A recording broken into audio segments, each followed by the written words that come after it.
삼손이 레히의 이름에 블레셋 사람들이 그에게로 마주 나가며 소리 지를 때 여호와의 영이 삼손에게 갑자기 임하시매 그의 팔 위에 밧줄이 불탄 삼과 같이 그의 결박되었던 손에서 떨어진지라. 삼손이 나귀의 새 턱뼈를 보고 손을 내밀어 집어들고 그곳으로 1000명을 죽이고 이르되, 나귀의 턱뼈로 한 더미, 두 더미를 쌓았으며 나귀의 턱뼈로 내가 1000명을 죽였도다. 그가 말을 마치고 턱뼈를 자기 손에서 내던지고 그곳을 라맛 레히라 이름하였더라. 삼손이 심히 목이 말라 여호와께 부르짖어 이르되, 주께서 종의 손을 통하여 이 큰 구원을 베푸셨사오나 내가 이제 목말라 죽어서 할례 받지 못한 자들의 손에 떨어지겠나이다. 하니 하나님이 레히에서 한 우묵한 곳을 터뜨리시니 거기서 물이 솟아나오는지라. 삼손이 그것을 마시고 정신이 회복되어 소생하니 그러므로 그 샘 이름을 엔하고레라 불렀으며 그 샘이 오늘까지 레히에 있더라. 블레셋 사람의 때에 삼손이 이스라엘의 사사로 20년 동안 지냈더라. 할렐루야. 2022년 새해 첫 주일 예배 여러분들과 함께함이 얼마나 감사한지요. 예배드린 여러분 한 사람 한 사람 모두에게 주의 크고 놀라운 은혜와 복이 넘치는 복된 삶이 되시길 간절히 축원합니다. 신앙의 스케줄이 바쁘게 지나가는 것 같습니다. 또 특별히 우리 한민족에게는 귀한 덕담이 있죠. 참 좋은 말인 것 같습니다. 이러한 마음으로 우리 인사할까요? 옆분들과 인사합시다. 새해 복 많이 받으세요. 인사합시다. 새해 복 많이 받으세요. 새해 복 많이 받으시기 바랍니다. 분명히 우리 가운데 하나님이 주신 사랑과 은혜가 있습니다. 내가 복을 전하는 전달자가 되어지고 그 복은 여러분 상대방에게도 주지만 하나님 분명히 복을 빌어주는 우리에게도 주시는 은혜가 있고 복이 있음을 믿으시길 간절히 소망합니다. 우리가 지난해 이어보았던 사사기의 말씀 우리가 오늘 2022년도의 첫 주일에 보기를 원합니다. 이 성경에서 가장 드라마틱한 삶을 산 사람을 꼽으라면 대부분 사람들은 아마 삼손이라 꼽는 것을 보게 됩니다. 삼손 누구나 다 잘 알죠. 근데 그의 인생은 여느 평범한 사람들의 인생에는 찾아볼 수 없는 극적인 요소들이 많이 있기 때문입니다. 그래서 영화로도 많이 제작되어졌죠. 그래서 삼손의 인생을 드라마틱하게 만든 요소로 두 가지를 들 수 있는데, 하나는 하나님께서 그에게 주신 놀라운 힘이 있었다라는 거죠. 삼손은 마치 그리스 신화에 나오는 헤라클레스를 연상케 하는 남다른 괴력을 발휘했습니다. 또 그 괴력으로 놀라운 일들을 많이 했죠. 또 다른 하나는 스캔들입니다. 삼손은 몇 차례 블레셋 여인들과의 스캔들을 벌였습니다. 그리고 그 스캔들 때문에 큰 어려움을 겪게 되죠. 오늘 본문의 이야기도 이 두 가지 드라마적인 요소를 얽히고 설켜서 극적인 장면을 우리에게 보여주고 있습니다. 오늘 본문의 이야기는요, 이런 배경을 두고 있습니다. 여러분들이 사사기를 아마 읽어보시면 아시겠지만 삼손 그냥 큰 틀만 알지 모르겠지만 오늘 나오는 본문의 배경 에나꼬레라고 하는 이 단어가 나오게 된 배경이 있다라는 거죠. 그렇다면 저는 올 한 해 여러분들의 삶 가운데 이 하나님께서 왜 삼손에게 에나꼬레의 은혜를 주셨을까? 그런 생각해 보면서 저는 우리 교회 성도님들에게도 지난 한 해 우리가 힘들고 어려웠지만 2022년도에는 정말 하나님이 주시는 은혜의 샘물이 넘치는 에나꼬레의 은혜가 넘치는 복된 가정이 되시길 간절히 소망하며 오늘의 말씀을 나누고자 합니다. 여러분, 이 배경을 잠시 보면요, 삼손이 이제 딥나라고 하는 곳에 한 블레셋 여인을 마음에 두었습니다. 그러니까 예뻤나 봐요. 그 여인의 마음을 뺏긴 것 같습니다. 또 부모는 계속 반대했죠. 삼손의 부모는 이 삼손이 하나님께 쓰임받는 백성이고 이방인에게 혼인하지 않고 나시린이로서 하나님께 쓰임받기를 원했는데 이방 여인의 눈이 멀어서 이렇게 된 거죠. 부모의 반대를 무릅쓰고 결혼하기로 합니다. 결국 삼손이 부모를 설득해서 함께 딥나로 가서 결혼잔치를 열게 되었습니다. 삼손이 결혼잔치에 참석한 사람들에게 내기 수수께끼를 내요. 그런데 아내가 될 여인의 배신으로 수수께끼에서 집니다. 화가 난 삼손이 블레셋 사람 30명을 죽이고 빼앗은 것으로 내기 빚을 갚고요, 자기 집으로 돌아가 버렸어요. 이때 이 여인의 부모는요, 삼손이 이제 자기 딸을 버리고 간 줄 알고 다른 사람에게 이 여인을 아내로 주고 말았습니다. 얼마 후에 또 삼손이 이 아내를 다시 찾기 위해서 뒷나로 왔어요. 그러다 자기 아내는 남의 아내가 되었다는 것을 알고요, 분노해서 블레셋 사람들에게 복수를 합니다. 여우 100마리를 이제 100마리를 잡아가지고요, 꼬리에다가 불을 붙여가지고 그들의 추수 직전에 이제 그러한 뭐 밀이나 아니면 곡식들에다가 풀어놓은 거예요. 그러다 보니까 블레셋 사람들이 추수할 것으로 다 이제 거둘 준비를 했는데 이게 돌아다니면서 다 곡식들을 태워버린 거죠. 아무것도 거둘 게 없는 겁니다. 그러니까 어떻게 됩니까? 블레셋 사람들이 또 화가 난 거죠. 그러다 보니까 블레셋 사람들이 분풀이로 유다를 침공해서 레이에 진을 칩니다. 두려워 떨던 유다 사람들이 이제 블레셋이 침공한 이유를 알게 되었어요. 그러니까 이 사람들이, 유다 사람들이 이 삼손을 잡아다가 블레셋에다가 주면 우리가 이제 전쟁을 피할 수 있겠다 싶어서 이 삼손을 결박을 합니다. 뭐 삼손도 힘이 있기 때문에 뭐 결박을 풀 수 있겠지만 그래도 자기 동족과 싸우는 것은 안 된다 싶어서 스스로 이제 동족에 잡혀서 블레셋으로 잡혀갑니다. 그런데 어떤 일이 있느냐? 이때 삼손이 놀라운 힘으로 오늘 본문에 보니까 결박을 풀고 나귀 턱뼈를 주어서 들고 그것으로 블레셋 사람 1000명을 죽이게 됩니다. 그 후 삼손은 그곳 이름을 오늘 본문에 나온 라맛 레이다라고 부르고 있어요. 그런데 이 일 후에 삼손이 갑자기 심한 갈증이 오게 됩니다. 이때 삼손은 하나님께 부르짖어 기도하게 되죠. 하나님께서 그의 기도를 들으시고 한 우묵한 곳을 터뜨려서 물이 솟아나오게 합니다. 삼손이 그 물을 마시고 갈증을 풀게 되죠. 그리고 그 샘의 이름을 뭐라고 하죠? 오늘 말씀의 제목인 에낙고레라고 부르게 됩니다. 보면 이 이야기는, 이 성경의 이야기는 뭐 전설 같기도 하고 신화 같기도 하지만, 그렇지만 이 이야기를 통해서 하나님께서는 분명히 우리에게 주시는 귀한 메시지가 있다고 생각합니다.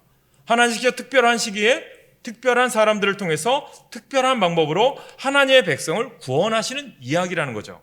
그래서 평범한 그리스도인들의 삶 속에서는 일어나지 않는, 또 일어날 수도 없는 이야기를 오늘 이야기하고 있어요. 그러면 오늘 이 이야기는, 오늘 이 성경 이 사사기 15장에 나오는 삼손의 스토리를 우리는 어떻게 접해야 될까? 그냥 영웅담일까? 아니면 우리 아이들이 읽는 뭐 위인전일까? 그것이 아니죠. 우리는 이 이야기에서 말하고자 하는 하나님을 보셔야 된다는 거예요. 하나님이 이 에낙고라라고 하는 마지막 결론에 샘물이 나오게 하신 데는 하나님의 뜻이 있는데, 이 뜻을 캐치해내서 정말 내가 어떤 삶을 살아가야 되고, 삼손이 왜 하나님을 통해서 그가 어떤 인생을 살았고 어떻게 깨닫게 되어진지를 배운 다음에, 저는 우리들도 여러분들 삶에서 내가 에낙고라의 삶을 살려면 어떻게 해야 되겠다라는 결단하는 오늘 시간이 되시길 간절히 소망합니다. 그래서요, 에낙고라는 은혜라고 생각하는데, 오늘 이 삼손을 통해서 주시는 귀한 은혜의 3가지가 있어요. 첫째는요, 응답의 은혜가 있습니다. 무엇보다도 삼손이 에낙고레를 통해서 받은 은혜는요, 응답의 은혜입니다. 삼손은 비록 나귀 턱뼈 하나로 블레셋 사람 1000명을 죽이는 전과를 이루었지만 그 과정에서요, 심한 부작용을 겪게 돼요. 여러분 18절에 보면 이렇게 기록되어 있어요. 삼손이 심히 목이 말라 여호와께 부르짖어 이르되 주께서 종의 손을 통하여 이 큰 구원을 베푸셨사오나 내가 이제 목말라 죽어서 할례 받지 못한 자들의 손에 떨어지겠나이다 하니 라고 말씀합니다. 참 이것이 인간인 것 같아요. 여러분 나귀 턱뼈 하나로요, 그렇게 많은 외부의 적들을 죽이는 괴력을 발휘했지만 정작 자기 내면의 목마름은 해결하지 못하는 게 인간이 가진 모순이라고 생각합니다. 그렇기 때문에요, 나를 망하게 하는 요인은 항상 내 안에 있지 바깥에 있지 않는 거예요. 그러니까 내가 뭐 돈을 많이 벌어서, 내가 뭐 2022년도를 시작하는데 내가 물질 충만하고 뭐 내 하는 일이 다 잘 된다? 이것이 결코 우리에게 행복을 가져주지 않는다는 거죠. 하나님께서 이 말씀을 통해서 주시는 것은 세상에 있는 너가 전친 라만 레이에서 나귀의 턱뼈로 수천 명을 죽인 그것이 있는 것이 아니라 하나님께 있다. 이것을 깨닫게 하는 것이 바로 이 에낙골의 은혜라는 거죠. 그래서 본문 19절에 보니까 이 삼손은 이렇게 타는 목마름으로 죽을 것 같은 고통을 경험하고 무엇을 깨달아요? 그 문제를 가지고 하나님 앞에 부르짖게 됩니다. 이게 응답의 은혜로 연결되어진다는 거예요. 저는 여러분들이 2022년도에는요, 내가 갈급하고 어려움이 있다면 하나님께 갈급한 마음으로 기도하며 나아가시길 간절히 소망합니다. 그때 응답을 주시는 거예요. 내가 뭐 건강이 회복되어지고 내가 하는 일이 다 잘 되는 게 응답이 아니라 하나님이신 음성, 하나님이신 영의 양식, 음내의 샘물을 마시는 자가 복됨을 믿으시길 소망합니다. 그래서 삼손이 목이 말라 고통 중에 하나님께 기도했더니 하나님께서 삼손의 기도를 들으시고요, 바로 샘을 터지게 하셔서 삼손의 갈증을 해소해 주셨다는 거예요. 다시 말하면 하나님께서 삼손의 기도에 즉각적으로 응답하셨다는 겁니다. 에낙고레의 유래가 여기서 시작되어진 거예요. 에낙고레는요, 부르짖는 자의 셈입니다. 사실 성경에 보면 응답에 대한 약속의 말씀이 셀 수 없이 많이 나와요. 대표적으로 우리가 예레미야 33장 3절, 너는 내게 부르짖으라 내가 내게 응답하겠고 라고 말씀합니다. 그리고 또 성경을 보면 이런 약속이 그대로 이루어진 기도응답 이야기가 셀 수 없이 등장하고 있어요. 문제는 이런 약속의 말씀에 대한 믿음이요, 성경의 믿음이 아니라 우리의 믿음이 되셔야 되는 거예요. 저는 여러분들이 성경에 어떤 사람의 믿음이 아니라 우리 자녀들이나 우리들이 교회 학교 아이들과 같이 예배 드리는데 저 사람의 믿음이 아니라 우리의 믿음이 되어야 된다는 거죠. 저는 여러분들이 오늘 말씀을 통해서 삼손의 믿음이 아니라 여러분의 응답의 믿음이 되시길 간절히 소망합니다. 그리고 또 이런 응답의 이야기가 나의 이야기가 되셔야 된다는 거예요. 그런데 이건 역시 내가 노력한다고 되는 것이 아니에요. 하나님의 은혜가 필요합니다. 그런 믿음이 생기는 것도 은혜이고요, 또 즉각적인 응답이 주어지는 것도 은혜이기 때문입니다. 여기서 우리가 전반적으로 깨달을 것이 뭐냐면 앞에 나오는 전반부의 라맛 레이가 눈에 보이는 가시적인 승리와 그것을 이룬 인간의 노력의 결과물에 대한 기쁨을 표현한 것이라면요, 뒤에 나오는 에낙고레는 하나님의 은혜에 대한 감격을 표현한 거예요. 우리가 다 신앙생활하는 가운데 인간의 노력에 대한 결과물을 노래하는 라맛 레이를 넘어서서 하나님의 은혜에 대한 감격을 표현하는 에낙고레에 진입하는 삶의 전환점을 맞이하는 우리 교회 성도님 되시길 축원합니다. 사랑하는 여러분, 하나님께서는요, 오늘도 우리에게 에낙고레의 은혜를 베푸세요. 부르짖는 삼손의 기도를 들으셔서 마른 땅에 샘을 내셔서 갈증을 해줘 주신 것처럼 오늘도 우리의 기도에 응답하실 줄 믿습니다. 특히 2020년 한 해 동안 우리 모두에게 에낙고레의 은혜, 응답의 은혜가 충만하시길 간절히 소망합니다. 두 번째는요, 깨달음의 은혜가 있어요. 오늘 본문에 보면 삼손이 지어 부른 또 다른 지명이 나오죠. 앞에서 말씀드린 것처럼 라맛 레이예요. 근데 이것을 보니까 이 말은 라맛이라는 말과 레이라고 하는 말이 합쳐져서 만들어진 말이에요. 여기서 라맛이라는 말은 높은 곳 또는 산이라는 뜻이에요. 그리고 레이라는 말은 턱뼈라는 말입니다. 그러니까 라맛 레이는요, 말은 턱뼈로 만들어진 높은 언덕, 턱뼈의 산이라는 거예요. 여러분, 사사기 15장 15절 오늘 본문에 보니까 삼손이 나귀의 턱뼈로 블레셋 사람 1000명을 죽였다고 기록되어 있어요. 그리고 난 뒤 16절에 보면 삼손이 스스로를 자랑스럽게 여기며 이렇게 말했죠. 16절에 뭐라고 말씀합니까? 이르되 나귀의 턱뼈로 한 더미, 두 더미를 쌓았으며 나귀의 턱뼈로 내가 1000명을 죽였도다 하니라. 결국 라맛 레이는 자기 힘을 스스로 자랑하기 위해서 지은 이름이었던 겁니다. 내가 나귀 턱뼈로 블레셋 사람 1000명을 죽여 그 시체를 산처럼 쌓았다고 자랑하며 지은 이름이었던 거예요. 그러면 여러분들 깨달으셔야 됩니다. 우리들이 살아가는 것, 내가 오늘 잘 되고 내가 2020년도에 여러분들이 어떤 일이 있을지 모르겠지만 모든 일이 되는 것들이 하나님이 나에게 주신 은혜임을 고백해야 되는데, 내가 잘해서, 내가 교만해서, 내가 한 것처럼 내세우는 삶을 살지 말라는 교훈입니다. 18절에 보면 반전이 나오잖아요. 삼손이 목이 말라 죽게 되었어요. 여러분, 1000명과 치열한 전투를 벌였으니까 얼마나 갈증이 났겠습니까? 그러나 아무리 둘러봐도요, 물이 없어요. 자칫 이러다가 갈증에 죽게 된 거예요. 사실 삼손은요, 혼자서 1000명과 싸워 이길 능력의 소유자였습니다. 영웅 중에 영웅이죠. 언뜻 보면 그 누가, 그리고 그 무엇이 삼손을 넘어뜨릴 수 없을 것처럼 보여요. 그러나 삼손은 갈증 앞에 무릎을 꿇고 맙니다. 아무리 괴력을 가지고 있어도요, 갈증을 해결할 수는 없었기 때문입니다. 우리에게도 마찬가지입니다. 우리에게도요, 세상 것들이 우리에게 만족을 주지 않는다는 거죠. 영적인 갈증이 있는 시대 아닙니까? 우리나라가. 특별히 저는 여러분들이 육적인 만족에 사지 마시고 영적인 만족, 영혼의 샘물을 공급받으시길 간절히 소망합니다. 그래서 여러분들에게 드리는 말씀은, 우리가 새해 송구영신 예배 때 여러분들 말씀 카드 드렸잖아요. 이거 꼭 여러분들이 열쇠고리에 꺾어서 하나는 열쇠고리에다 이거 꼭 끼시고요, 하나는 여러분들이 성경이나 아니면 여러분 책에다 꼭 끼시고 이 말씀 가까이 하셔야 돼요. 그리고 이 말씀 이루어질 줄 믿습니다라고 기도하시기 바랍니다. 송구영신 예배 때 못 받으신 분들은 나가면서 또 받으시면 돼요. 저는 여러분들이 올 한해 정말 꼭 말씀으로 승리하는 한 해가 되시길 간절히 축원합니다. 지난번에도 말씀드렸잖아요. 우리가 올해 우리 교회가 얼마나 이제 성경을 읽을지 모르시겠지만 내년도에도 우리 파주지방 교육부에서 상을 드릴 텐데 우리 교회 성도님들이 많으셨으면 좋겠어요. 제가 교육부 총무인데 우리 교회는 성경 읽기, 성경 필사상을 드리는데 한 분도 없다. 제가 어떻게 하겠습니까? 제가 그래도 여러분들이 많이 받아야 제가 기쁠 거 아닙니까? 올해 꼭 성경을 많이 읽고 성경을 꼭 힘드신 분들은 쓰셔도 좋아요. 쓰시는 분 되시길 간절히 소망합니다. 할렐루야. 아멘이 없어요. 어떻게 해요? 여러분들 많이 읽고 많이 쓰시길 소망합니다. 네, 그대로 될 줄로 믿습니다. 그래서요, 말씀대로 사는 게 우리에게 중요해요. 그래서 에나꼬레가 우리들이 중요한 하나님의 은혜가 있습니다. 그래서 에나꼬의 이름을요, 삼손이 깨달은 거예요. 비록 혼자서 자기가 1000명을 물리쳤을지라도 하나님의 도우심이 없이는 살아갈 수 없다는 것을 깨달은 거죠. 우리가 마찬가지입니다. 내가 아무리 잘했어도 하나님의 도우심이 없이는 살 수 없다는 거죠. 그러니까 에나꼬레가 우리에게 주는 메시지는 보니까 큰 깨달음을 얻게 된 거예요. 그래서 이 에나꼬레의 은혜는 또 하나 깨달음의 은혜라고 말씀드리고 싶은 거예요. 이렇게 볼 때 이 깨달음의 은혜를 통해서 삼손은 큰 변화를 겪게 되죠. 바로 라마 레이의 삶에서 에나꼬레의 삶으로 변화되는 거예요. 자기 힘만 의지하고 살던 삶에서 철저하게 하나님을 의지하는 삶으로의 변화입니다. 저는 인터넷에서 접한 한 장로님의 이야기예요. 이분이 사업을 하면서 늘 감당하기 힘든 스트레스를 받았다고 해요. 늘 어떻게 하면 사업을 번창하게 일으킬 것인가 라고 하는 고민에서 살았다는 거예요. 그러면서 몇 차례 실패를 경험했답니다. 그러다 기도하는 중에 소중한 것을 깨달으셨대요. 이 사업의 주인은 하나님이시다.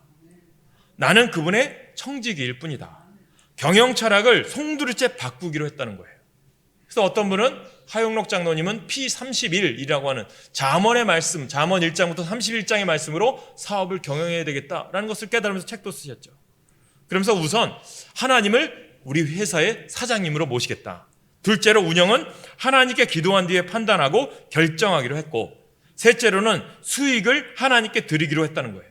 그래서 회사의 영업이익의 11조를 하나님께 철저히 드리기로 했다는 것입니다. 그렇게 실천을 시작하면서요, 변화가 일어나기 시작했다는 거예요.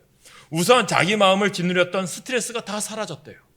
그리고 자기가 사장으로 알고 사업할 때는 회사가 더욱 번창하더랍니다. 그러니까 이분에게는 라만 레이의 삶에서 어떤 것을 알게 되느냐, 에나꼬레의 삶으로서의 변화가 시작되어졌다는 거예요. 사랑하는 여러분, 오늘 우리의 삶에 경영하는 것, 우리의 삶의 모든 것 주관하시는 분이 누구예요? 여호와 하나님이십니다. 오늘은 하나님께서 여러분들, 하나님이 분명히 2022년도 새해에 에나꼬레의 은혜를 베푸실 줄로 믿습니다. 삼손이 라마 레이의 삶을 살던 중에 에나꼬레의 깨달음을 얻게 된 것처럼 영적인 깨달음의 은혜가 우리 가운데 필요하다는 거죠. 저는 여러분에게도 이런 축복이 있길 소망합니다. 세 번째로는요, 회복의 은혜예요. 오늘 본문에 보면 삼손이 일종의 슬럼프를 겪는 이야기가 나오죠. 혼자서 1000명을 상대해서 대승을 거뒀어요. 삼손이 죽을 것 같이 힘든 순간을 맞이했죠. 아마도 1000명과 상대하다 보니까 탈진했던 것 같아요. 모든 기력이 바닥이 났던 것 같아요. 그래서 목마름이 밀려오지만 주변에 물이 없었던 거죠. 이 목마름의 탈진을 가중시켜서 죽을 것 같은 고통과 모든 것을 다 포기하고 싶은 절망에 사로잡힌 것 같아요. 그래서 삼손은 이 순간 뭐죠? 내가 하나님의 사람이지. 나는 하나님의 믿음의 사람이 나시린인데. 그래서요, 나시린의 삶이니 맡겨진 사명이니 앞으로 내가 있던 비전이 없던 삶에서 이제는 깨닫게 되는 거죠.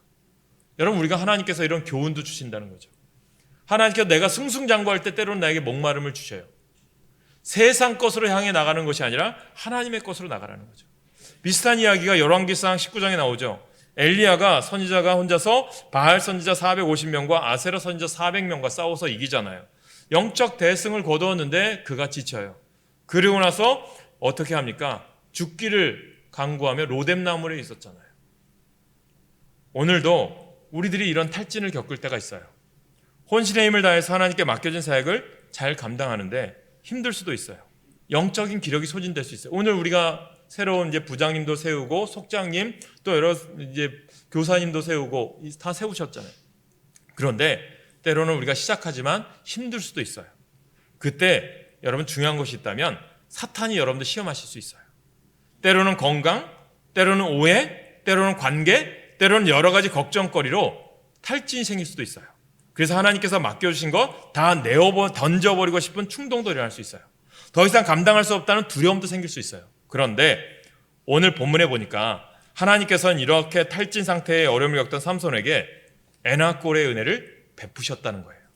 삼손이 그 은혜를 힘입고 다시 일어섰다는 거예요. 그래서 본문 20절에 삼손이 이스라엘 사서로 20년 동안 사역을 수행했다라고 기록되어 있어요. 저는 여러분들이 사명을 감당할 때 세상의 능력으로, 내 능력으로 아니라 하나님이 주시는 은혜로 감당하실 간절히 소망합니다. 감당할 건강과 감당할 능력, 감당할 물질의 축복도 주실 줄 믿으시길 소망합니다. 그래서 여러분, 제가 한참 간증을 들을 때 이분의 간증을 참 들었어요. 저희 고향 이 지방에서 이분이 오셔서 간증을 했는데 윤환기 목사님이에요. 유명한 가수였다가 이제 목사님으로 사역하셨다가 다시 이제 은퇴하셨죠. 이분의 동생이 누굽니까? 우리가 잘 아는 윤복희 씨 아닙니까? 오래전입니다만 윤복희 씨가 이혼하고 나서 이 윤환기 목사님 집에 와 있으면서 밥도 먹지 않고 큰 시름에 빠져 있더랍니다. 이러다가 동생이 자꾸 죽겠구나라는 생각이 들어서 밥 먹으라고 사정을 해도 윽박을 질러도 허사였대요. 그러던 중에 자기 아내가, 이 윤환기 목사님의 아내가 차라리 금식 기도해보면 어떻게 했냐라고 제안을 하더랍니다. 그때만 해도 엉터리 신자였는데요. 그 제안을 받아들여서 3일 동안 금식 기도를 시작했답니다. 그런데 금식 기도 중에 하나님께서 영감을 주셔서 노래를 작곡하게 됐답니다. 그리고 금식 기도가 끝나자 거짓말처럼 동생이 밥을 먹고 기력을 회복하더랍니다. 그래서 금식 기도 중에 작곡한 노래를 동생에게 주었다고 합니다. 동생이 그 노래를 부르며 다시 회복을 했고 그 노래로 서울국제가요제에서 대상을 받게 되었다고 합니다. 이 노래가요, 예전에 나는 가수다에서 많이 불렀죠. 여러분이라는 곡이에요. 내가 만약 괴로울 때면 내가 위로해 줄게. 내가 만약 서러울 때면 내가 눈물이 되리. 이 노래로 윤복희 씨가 회복되고 다시 일어날 수 있는 계기가 됐던 것입니다. 지금도 윤복희 이분이요, 전도를 많이 하시더라고요. 얼마 전에는 윤복희 유튜브에 보니까 허준호 씨도 이제 전도를 해서 그가 힘들고 어려울 때 자기와 같이 연극을 하자라고 하면서 연극의 프로듀서를 맡겼다고 하더라고요. 간증을 하시더라고요. 그러니까 이 노래는 윤복희 씨에게 바로 애나꼴의 은혜의 노래였던 겁니다. 사랑 여러분, 우리가 힘들어 주저앉아 있을 때, 탈진하여 울고 있을 때, 죽을 것 같은 고통 속에 울부짖을 때 주님은 찾아오셔서 우리의 손을 붙잡아 주십니다. 그리고 애나꼴의 은혜, 회복의 은혜를 주십니다. 저는 오늘 여러분들의 삶에 이런 은혜가 넘쳐나시길 소망합니다. 그래서 우리 삼손에게 임한 애나꼴의 은혜를 우리가 세 가지를 살펴보았어요. 삼손이 이 은혜 없이 살 수 없었던 것처럼 우리도 하나님의 은혜 없이는 살 수 없는 사람입니다. 이 시간 우리 모두가 이 애나꼴의 은혜가 풍성히 임하시길 간절히 소망합니다. 저는 이 찬양을 참 좋아해요. 송명희 씨가 써서 더 좋은 것 같습니다. 나라는 찬양이죠. 반주해 주시고요. 이분이 힘들고 어려울 때, 육신적으로 신체적인 장애가 있을 때 정말 하나님의 공평하신 하나님을 노래하며 찬양했잖아요. 저는 이 노래, 나라고 하는 노래가 송명희 씨에게는 애나꼴의 노래라고 생각해요. 저는 우리 교회 성도님들에게도 애나꼴의 노래, 애나꼴의 찬송, 애나꼴의 말씀이 여러분 가운데 있기를 소망합니다. 그래서 2022년도 한 해 하나님, 어떤 일이 있어도 하나님의 은혜 가운데 나에게 맡겨진 사명 잘 감당하겠습니다. 그 믿음으로 이 찬양하시고 2022년도 새해를 향하여 우리 기도하는 마음으로 나아가겠습니다.